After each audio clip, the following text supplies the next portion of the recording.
Στις 22 Μαρτίου του 1518 στην Ισπανία, στο λιμάνι των Μήλων της Σεβίλης, γίνεται η αναγγελία για μια ναυτική εξερευνητική αποστολή. Σκοπός της ήταν να φτάσει στα νησιά των Μπαχαρικών, αναζητώντας μια διαδρομή νοτιότερα του Νέου Κόσμου, αποφεύγοντας όμως τις περιοχές που έλεγχαν οι Πορτογάλοι σύμφωνα με τη συνθήκη της Τορδεσίγιας. Ναύαρχος και εμπνευστής αυτής της ιδέας είναι ένας Πορτογάλος θαλασσοπόρος που είχε αφήσει τη χώρα του για να ορκιστεί πίστη στον 18χρονο τότε βασιλιά Κάρολο τον Πρώτο. Το όνομά του Φερδινάνδος Μαγκελάνος. Το ταξίδι αυτό απαιτούσε έμπειρους ναυτικούς, κατάλληλα εκπαιδευμένους και έτοιμους για τις προκλήσεις ενός τόσο φιλόδοξου ταξιδιού. Οι Ισπανοί ναυτικοί όμως ήταν διστακτικοί να ακολουθήσουν μια τόσο ρυψοκίνδυνη αποστολή, κυριολεκτικά προς την άλλη μεριά του κόσμου, μέσα από ανεξερεύνητες χώρες και θάλασσες. Καθώς οι πρόθυμοι Ισπανοί ναυτικοί δεν επαρκούσαν, η αναζήτηση για την επάνδρωση της αποστολής έγινε και εκτός Ισπανίας. Οι ξένοι ναυτικοί που έφτασαν στη Σεβίλη για να συμμετάσχουν σε αυτό το ταξίδι ήταν κυρίως Πορτογάλοι, Βενετοί, Γενουάτες και από άλλα μέρη της Ευρώπης. Ανάμεσά τους ήταν και 9 ναυτικοί που ήρθαν από τη Ρόδο, τη Χίο, τον Ναύπλιο και την Κέρκυρα. Το 1518 που έγινε η αναγγελία για το ταξίδι του Μαγκελάνου, η Ρόδος από το έτος 1309 είχε κατακτηθεί από τους υπότες του τάγματος του Αγίου Ιωάννη. Η Χίος από το 1346 είχε γίνει κτήση των Γενουατών. Το Ναύπλιο είχε προσχωρήσει από το 1388 στο κράτος της θάλασσας των Βενετών, όπως είχε προσχωρήσει και η Κέρκυρα 2 χρόνια πριν, το 1386. Και τα 4 αυτά μέρη αποτελούσαν σημαντικά εμπορικά λιμάνια και στρατηγικά σημεία για τον έλεγχο των θαλάσσιων εμπορικών δρόμων της Μεσογείου. Η ανεπτυγμένη ναυτική δραστηριότητα στα λιμάνια αυτά προσέλκυσε πολλούς από τους γηγενείς να ακολουθήσουν το ναυτικό επάγγελμα, το οποίο θα τους εξασφάλιζε καλές αμοιβές. Οι εξερευνητικές αποστολές τότε, παρά την μεγάλη επικινδυνότητά τους, αποτελούσαν επίσης και μεγάλη ευκαιρία για όσους αποφάσιζαν να συμμετάσχουν σε αυτές, να ταξιδέψουν σε ανεξερεύνητα μέρη και να επιστρέψουν καταξιωμένοι με πλούτη που θα τους άλλαζαν τη ζωή. Αυτά πιθανότατα να ήταν και τα κίνητρα των αρχικά 9 ναυτικών που πήγαν από την Ελλάδα στη Σεβίλη για να ενταχθούν στα πλοία του Μαγκελάνου. Τα ονόματά τους, όπως είναι καταγεγραμμένα στα ισπανικά αρχεία, είναι Φρανσίσκο Άλμπο δε Άσιο, Μιχέλ δε Ρόδας, Νικόλαο δε Νάουπλια, Μιχέλ Σάντσεθ δε Ρόδας, Φελίπε δε Ρόδας, Σιμών δε Άσιο, Ματέο δε Γκόρφο, Χουάν δε Νάουπλια και Αντώνιο δε Άσιο. Η καταγραφή των περισσότερων, μόνο με το μικρό τους όνομα και την προέλευσή τους, συμβαίνει διότι οι Έλληνες, ο απλός λαός, δεν είχαν καθιερώσει ακόμα την χρήση των επωνύμων. Κάτι που γινόταν ήδη στη Δυτική Ευρώπη. Ο Φρανσίσκο Άλμπο, που όπως θα δούμε άφησε πίσω του ένα πολύ σημαντικό αρχείο για το ταξίδι του Μαγκελάνου, αν και γεννήθηκε στην γενουατική τότε Χίο, η καταγωγή του ήταν από την Ιταλία. Όταν εντάχθηκε στο στόλο του Μαγκελάνου, είχε εγκατασταθεί στη Ρόδο, όπου είχε παντρευτεί μια ντόπια γυναίκα και έκανε μαζί της ένα γιο. Μια παρόμοια περίπτωση ήταν προφανώς και ο Μιχέλ Σάντσεθ από τη Ρόδο. Από αυτούς τους 9 άνδρες που είχαν δηλωθεί στις λίστες της αποστολής του Μαγκελάνου, ο Αντώνιος από τη Χίο, για τον οποίο δεν γνωρίζουμε τίποτα περισσότερο, τελικά δεν επιβιβάστηκε και έμεινε πίσω.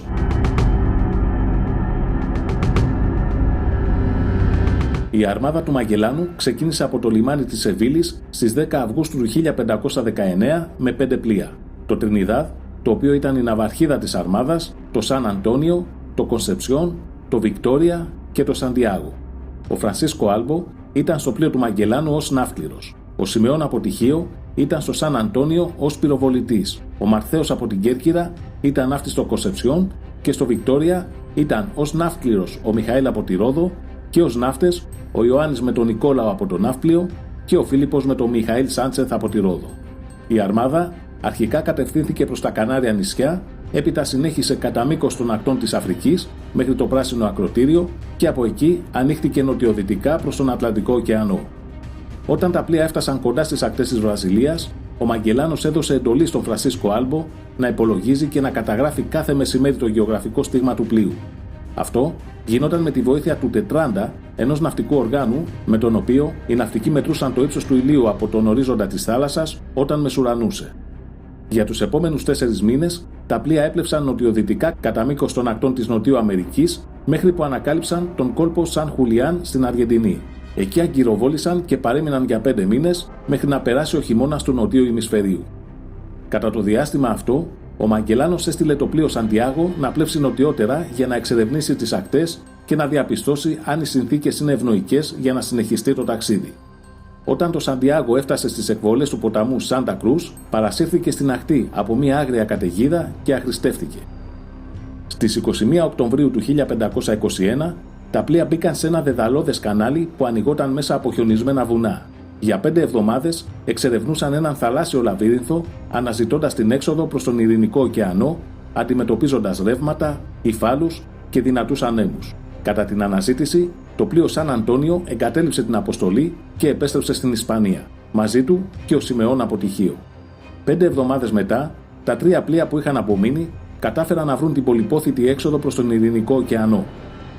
Για 3 μήνες και 20 μέρες, τα πλοία ανακάλυπταν με το χειρότερο τρόπο το μέγεθος του μεγαλύτερου ωκεανού του κόσμου, χωρίς να πατήσουν στεριά, με τις προμήθειες να έχουν εξαντληθεί και το πλήρωμα να βρίσκεται υποκατάρρευση. Το μαρτύριο αυτό κράτησε μέχρι τις 6 Μαρτίου του 1521, όταν τα πλοία ανακάλυψαν το νησί Γκουάμ, όπου εκεί βρήκαν φρέσκο νερό και μπόρεσαν να ανανεώσουν τις προμήθειές τους. 10 μέρες μετά έφτασαν στις Φιλιππίνες, στο νησί Σεμπού. Ο Μαγκελάνος, για να εξασφαλίσει τη συμμαχία του τοπικού άρχοντα, αποφάσισε να επιτεθεί στο απέναντι και εχθρικό προς το Σεμπού νησί, Μακτάν. Στις 27 Απριλίου του 1521 κατευθύνθηκε με τα πλοία προς το Μακτάν. Λόγω των αβαθών υδάτων όμως, τα πλοία δεν μπόρεσαν να προσεγγίσουν την ακτή και να χρησιμοποιήσουν τα κανόνια τους. Ο Μαγκελάνος, εκτιμώντας πως θα είχε εύκολο έργο απέναντι στους Ιθαγενείς, πήρε μαζί του 50 άνδρες, εφοδιασμένος με αρκεβούζια, πρώιμο είδος πυροβόλου όπλου, και βγήκαν στην ακτή. Από τη ζούγκλα όμως ξεπήδησαν περίπου 1500 Ιθαγενείς με τόξα, δώρατα και σπαθιά. Τα πυρομαχικά των ανδρών του Μαγκελάνου δεν μπόρεσαν να ανατρέψουν το μεγάλο αριθμητικό πλεονέκτημα των Ιθαγενών. Οι περισσότεροι τράπηκαν σε φυγή και επέστρεψαν προς τα πλοία. 7 όμως μαχόμενοι βρήκαν τραγικό θάνατο. Ανάμεσά τους ήταν και ο Μαγκελάνος, το πτώμα του οποίου δεν βρέθηκε ποτέ. Νέος διοικητής της αποστολής έγινε ένας από τους επιζώντες της μάχης, ο Δουάρτε Μπαρμπόζα. 4 μέρες μετά όμως δολοφονήθηκε και αυτός στο Σεμπού μαζί με άλλους 30 άνδρες. Από τα αρχικά 250 μέλη της αποστολής είχαν απομείνει 107 και δεν επαρκούσαν για την επάνδρωση και των 3 πλοίων. Αφού απέπλευσαν από το Σεμπού, αγκυροβόλησαν στο κοντινό νησί Μποχόλ και αποφάσισαν να κάψουν το πλοίο που βρισκόταν στη χειρότερη κατάσταση. Αυτό ήταν το Κονσεψιόν. Το Τρινιδάδ και το Βικτόρια συνέχισαν εξερευνώντας και αναζητώντας μπαχαρικά αλλά και προμήθειες στην περιοχή μεταξύ των Φιλιππίνων και της Ινδονησίας. Στις 8 Ιουλίου του 1521, τα 2 πλοία έφτασαν στον κόλπο του Μπρούνεϊ και αγκυροβόλησαν εκεί για περίπου 20 μέρες. Εκεί, οι 2 από τους Έλληνες της αποστολής, ο Μαθιός από την Κέρκυρα και ο Ιωάννης από τον Ναύπλιο, βγήκαν με τους Ιθαγενείς στην ακτή και δεν επέστρεψαν ποτέ. Στις 8 Νοεμβρίου του 1521, τα 2 πλοία έφτασαν στις Μολούκες και κατέπλευσαν στο νησί Τιδόρε, όπου έτυχαν φιλικής υποδοχής από τους αυτόχθονες.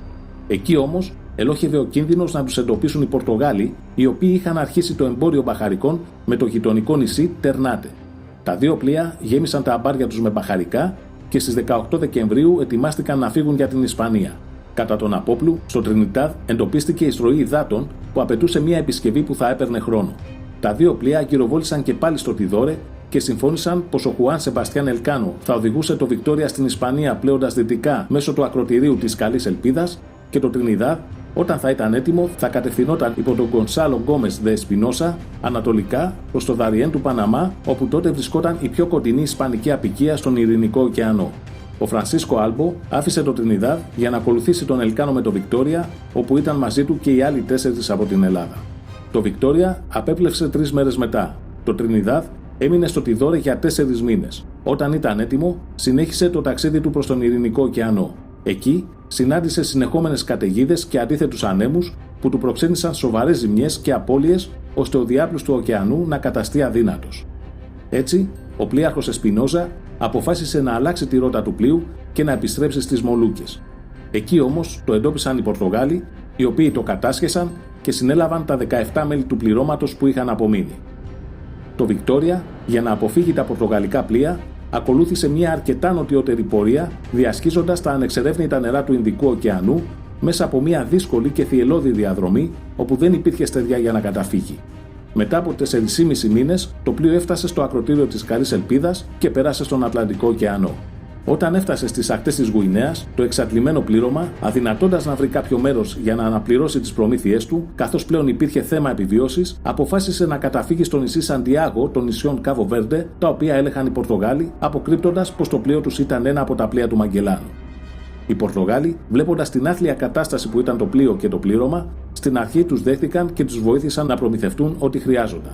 Μέχρι που ένα μέλος του πληρώματος έκανε την απερισκεψία να ανταλλάξει κάποια αγαθά με μπαχαρικά. Οι Πορτογάλοι, που τότε είχαν το αποκλειστικό δικαίωμα για εμπόριο μπαχαρικών, συνέλαβαν αμέσως τους 13 άνδρες που βρίσκονταν στη στεριά και κινήθηκαν προς το πλοίο για να το κατασχέσουν. Ο Ελκάνο το αντιλήφθηκε αυτό και πρόλαβε να διαφύγει με τους υπόλοιπους άνδρες. Ανάμεσα σε εκείνους που είχαν συλληφθεί ήταν και ο Φίλιππος από τη Ρόδο. Το Βικτόρια συνέχισε ακολουθώντας μια διαδρομή πολύ ανοιχτά προς τον Ατλαντικό και χωρίς να προσεγγίσει άλλη στεριά, κατάφερε να επιστρέψει στη Σεβίλη στις 8 Σεπτεμβρίου του 1522, έχοντας γίνει το πρώτο πλοίο που έκανε τον περίπλου της γης, με το πλήρωμά του βέβαια εξαθλιωμένο και αποδεκατισμένο. Από τα 5 πλοία που αναχώρησαν για αυτή την αποστολή, επέστρεψε μόλις ένα. Από τους 250 περίπου άνδρες που συμμετείχαν, επέστρεψαν μόλις 18 ως ήρωες. Ανάμεσά τους, ο Φρανσίσκο Άλμπο από τη Χίο, ο Νικόλαος από τον Ναύπλιο, ο Μιχαήλ και ο Μιγέλ Σάντσεθ από τη Ρόδο. Ο Μαγκελάνος, παρά τον θάνατό του, τα είχε καταφέρει. Βρήκε το θαλάσσιο πέρασμα που συνδέει τον Ατλαντικό με τον Ειρηνικό και οδήγησε τα ισπανικά πλοία στις Μολούκες. Το φορτίο μπαχαρικών που έφτασε στην Ισπανία με το Βικτόρια απέφερε τεράστια οικονομικά ωφέλη, υπερκαλύπτοντας το κόστος της αποστολής και δημιουργώντας κίνητρο για νέες εξερευνήσεις και διεκδικήσεις των Ισπανών στο εμπόριο της Ασίας.